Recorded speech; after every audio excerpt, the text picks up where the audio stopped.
نہیں آئے گا، نفس نفسی کا عالم برپا ہے، قیامت کی صبح طلوع ہو چکی ہے، کوئی کسی کی امداد مدد کرنے کو تیار نہیں ہے۔ اس وقت وہ کیسا سما ہوگا، وہ کیسی گھڑی ہوگی۔ آج اس دور کے اندر یہ سبھی کچھ کیا جانے کے باوجود لوگوں کو اندازہ بھی نہیں ہے، آخر مر جانا ہے، منو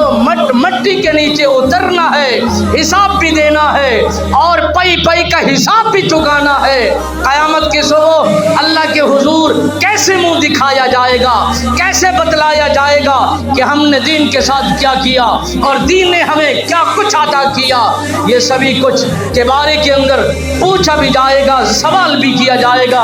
اس جوان نے، اس انسان نے یہ بات بتلائی کہ اگر جس نے ایک مرتبہ ہی کلمہ پڑھا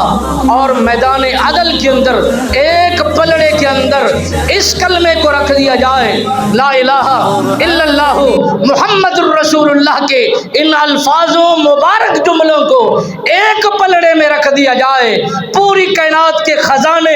ایک پلڑے میں رکھ دیا جائیں، تو جب ترازو میں وزن کیا جائے گا، نتائج نکھار کیے جائیں گے، نتائج کو عام کیا جائے گا، تو یہی جملے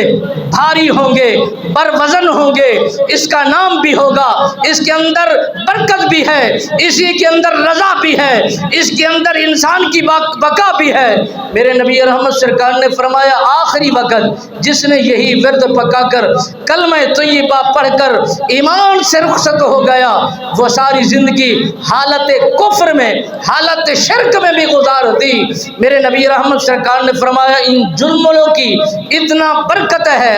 اتنا اعزاز ہے کہ بننے والا